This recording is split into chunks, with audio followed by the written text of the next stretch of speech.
Hi there, welcome back. We're going to now build on our discussions about circular motion to talk about rotational motion.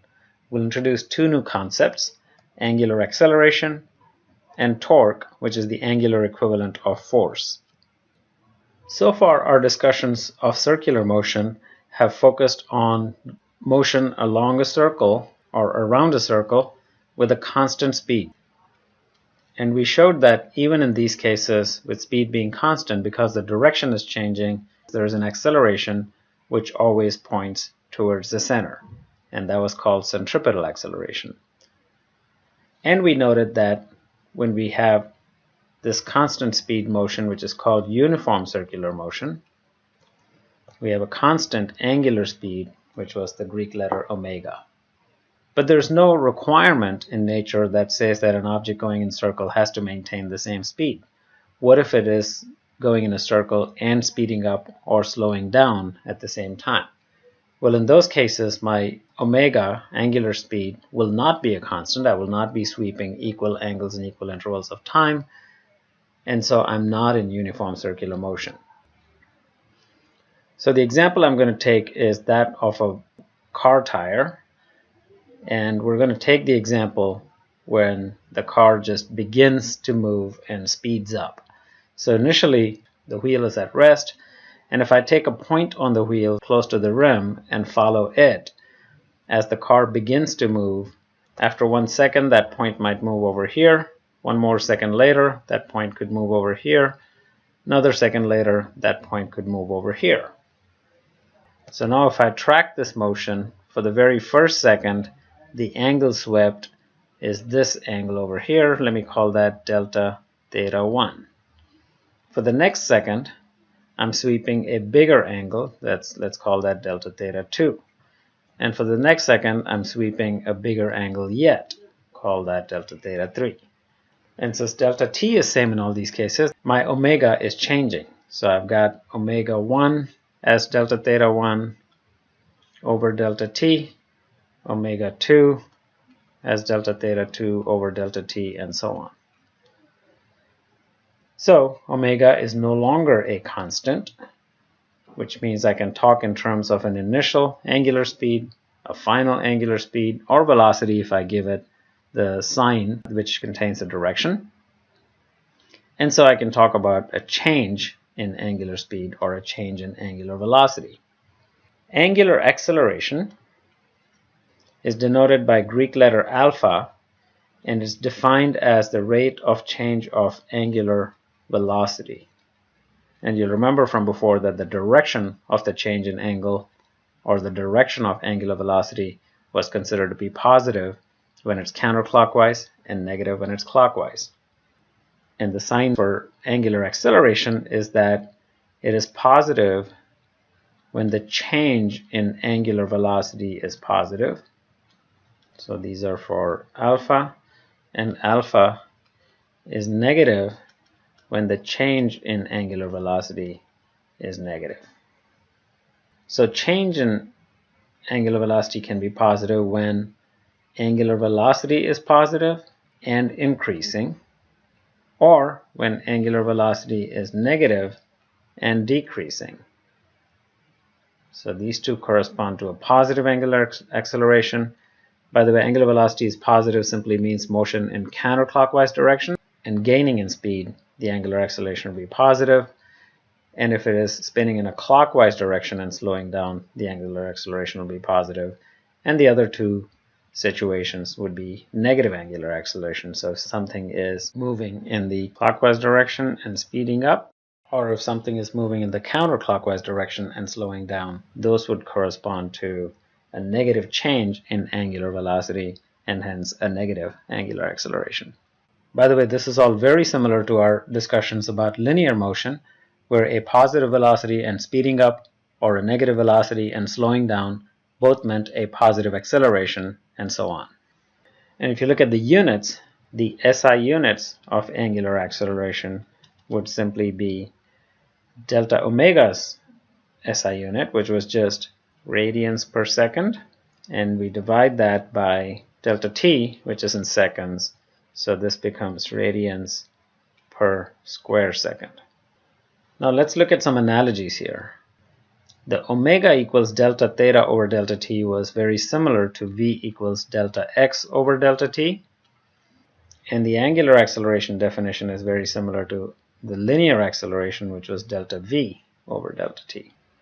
And the units also make sense. Here, velocity was in meters per second, angular velocity is in radians per second, acceleration is in meters per second squared, and angular acceleration is in radians per second squared. Okay, so we've learned about angular acceleration, but what causes angular acceleration? Once again, the analogies work. Just like acceleration is caused by a force, similar to that, angular acceleration, or alpha, is caused by angular force, which we call torque.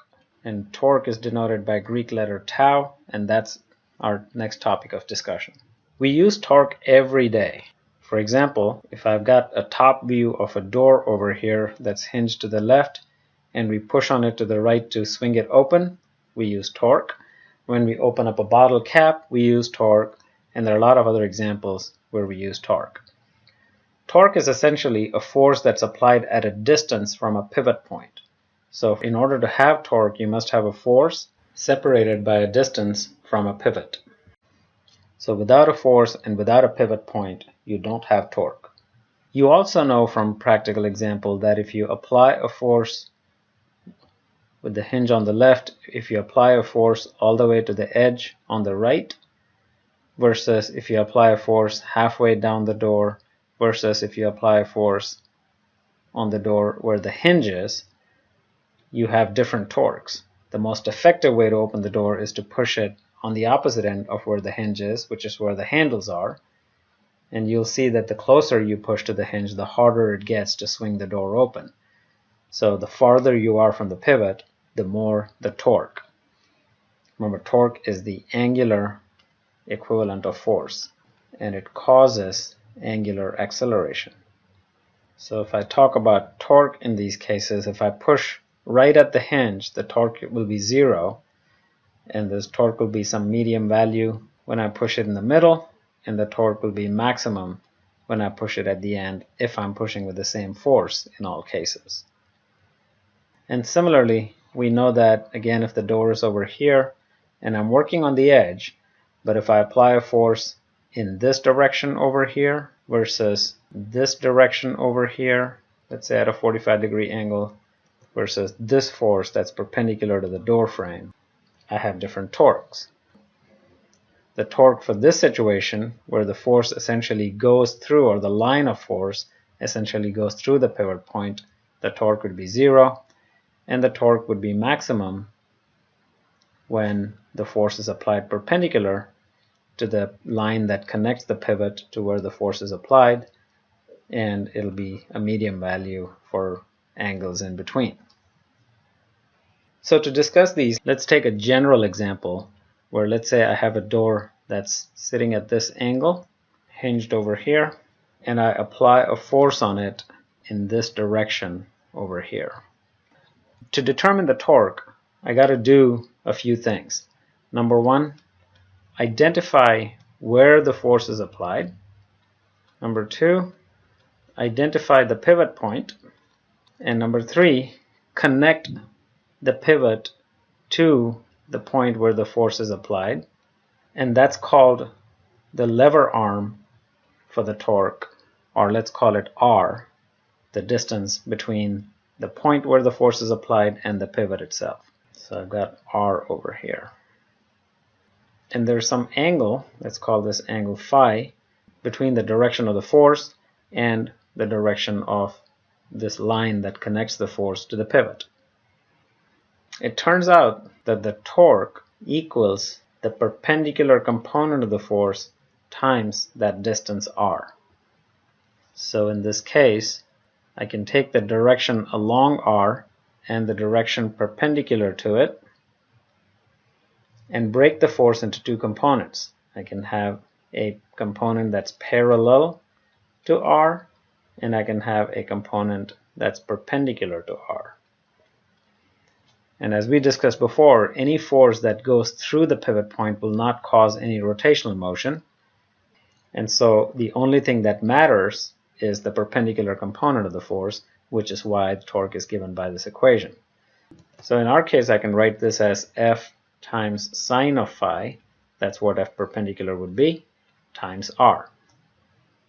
And by the way, there's an equivalent way of looking at this. So let me take that over here and redraw the same picture.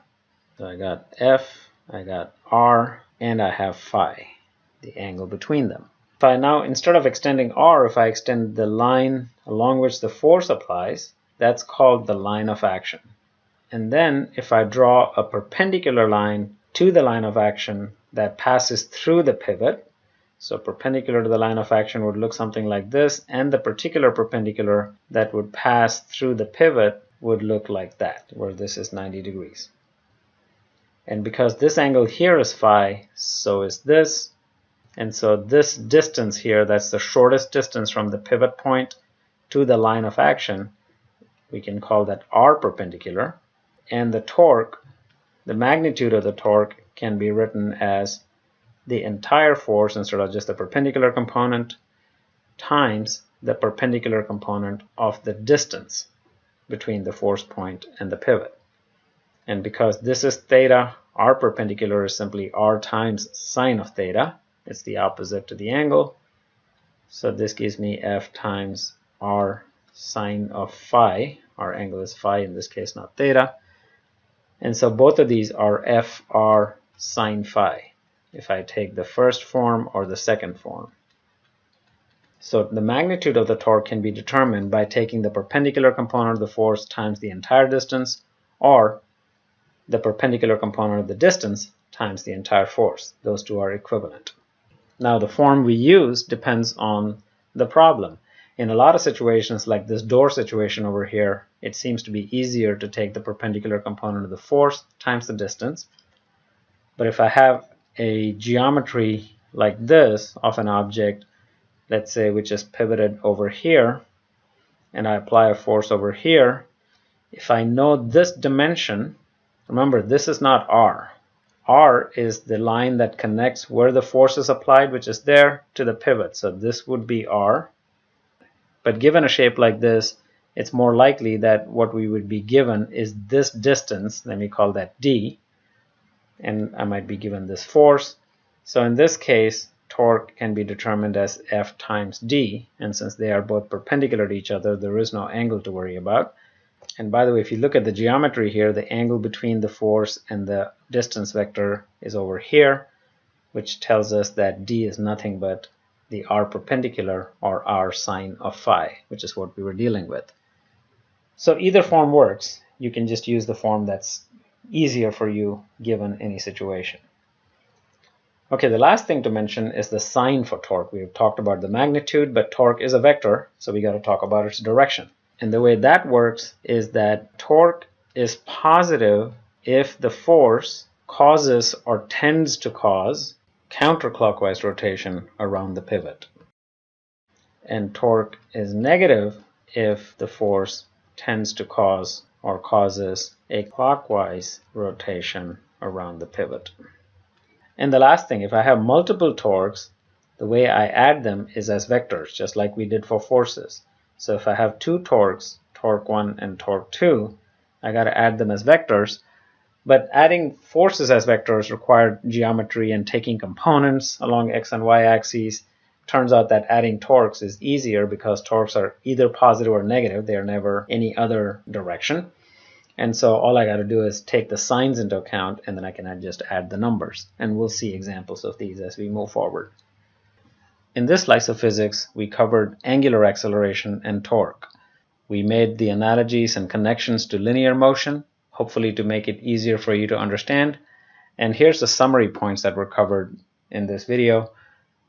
Rather than me read through them, I'd encourage you to pause the video now and go over these and make some notes, because you've met a lot of new terms and new concepts in circular and rotational motion, and it's a good thing to get familiar with them and understand them as we will be using them going forward.